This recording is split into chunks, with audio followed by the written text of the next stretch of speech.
Plarium just announced the November fusion, and yeah, it's like right now, and no, none of us are ready for it.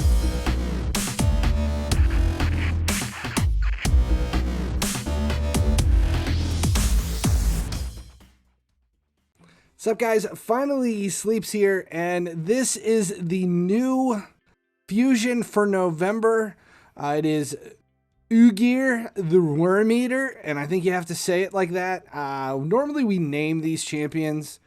We give them some messed up name to go along with what they are. Like the last one, Timid the Fool, was Tiny Tim, and this one's going to be fun.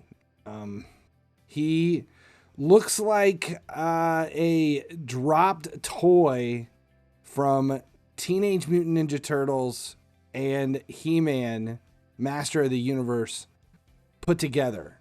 He's definitely got a lot going on with him. The animation is pretty cool. I like the look of him. It's got a kind of comic book feel to it. Like I said, he looks like an action figure from old 90s Saturday morning cartoons. I don't know. It's weird, but his kit that goes along with him is kind of interesting for what he is. It's not the best kit in the world, but it's definitely a kit we need to look at and decide whether or not he's going to be something that we kind of fight through this month to get it, because again, I don't think any of us are ready for another fusion. We've had so many, it's like stuff just kept dropping right on top of each other. And then if you went all in on the, what is it, Couples Day, something, I don't know, Hallmark holiday, where you could get everything that you needed for the Spider Lady, then you're definitely shy on resources. So whether or not he's worth going for is what we're going to take a look at right now. He is a legendary HP champion. His A1 attacks one enemy, 80% chance of stealing a random buff, 80% chance of placing a block buff's debuff on the enemy for 2 turns, and if he's fully booked, that 80% goes to 100%. So kind of like the Monkey King, but it's only one enemy, so not necessarily the strongest A1 attack. It's got utility, but it's nothing to write home about. A2 attacks all enemies, so better. 75% chance of removing all buffs from all enemies, and then a 75% chance of placing 25% weakened for 2 turns. Fully booked, 100%. So 100%, on, it's affinity based. So he's spirit. It's only going to work, half the time, 2/3 of the time. Let's see, removing all buffs. It's kind of a Madame Saris thing going on there. So she's going to cleanse the opposing team and wipe them out and replace it with Weaken, which definitely fantastic in Arena. Crowd control maybe as well, but that's kind of the big stuff.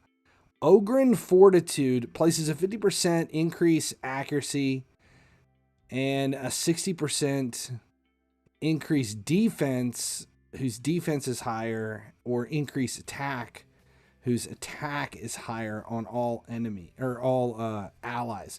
So this is an ally buff support step. There's no damage, but it's going to increase everyone's damage. So if your damage is based on attack or defense, and that's the way they're built, it's going to bump that in line with it. So 2 turn, so it's a 3-turn fully booked cooldown. Not bad. What was the cooldown of the last one? 4-turn with a 1, so 3-turn fully booked. Then Scourge of Dragons. Whenever an enemy is revived, instantly activates Earth Punctured. Was that the A2? So if somebody is revived, it automatically strips their buffs, affinity dependent. If an enemy is revived by a champion from the Lizard Men, the effects of Earth Punction cannot be resisted. This passive will only activate when an enemy is revived using an active skill. So an active skill, not from a revive buff, but from an active skill. So someone, you know, generates, comes back. So that doesn't work against the Monkey King, who automatically pops back up. He's like a cockroach in your kitchen. Your kitchen, not my kitchen. Ugh, bugs. Instantly activating Earth Puncturer will not place the skill on cooldown. If there are multiple champions on the team with this skill, only one will activate. So it's a 2-turn cooldown, fully booked to 1 turn. So it's an active passive, fully booked. Basically, it's just going to counter Pythion. So, Arena. It's an Arena skill for Pythion. I can't remember anywhere else that's going to... I mean, everybody uses Pythion, especially on like a tanky setup. So it's not blocking the revives. There's nothing about this that blocks anything. It just strips debuffs. And if it's Pythion, the affinity goes away. So there's no affinity issues. Increases accuracy in Arena by 70%. He's an Arena champ. Spirit HP based, so everything's HP based. He's not bringing any damage to anything. It's just he's gonna be tanky. He's gonna survive, and he's blocking Pythion.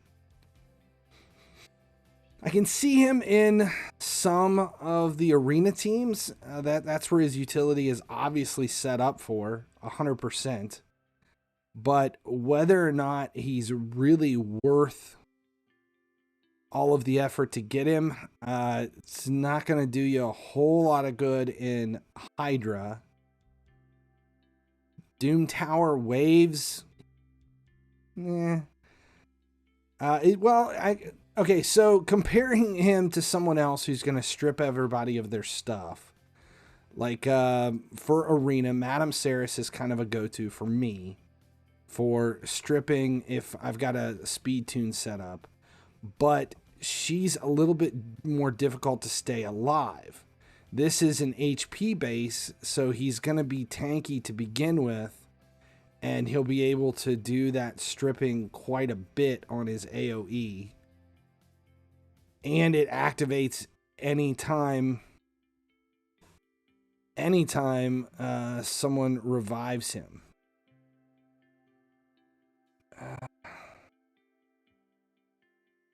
Yeah, I'm still in the fence. Let's take a look at this one more time. 75% chance of removing all buffs from all enemies.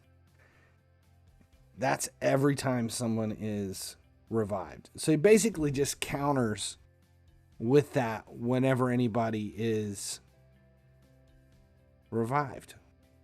But it is affinity based.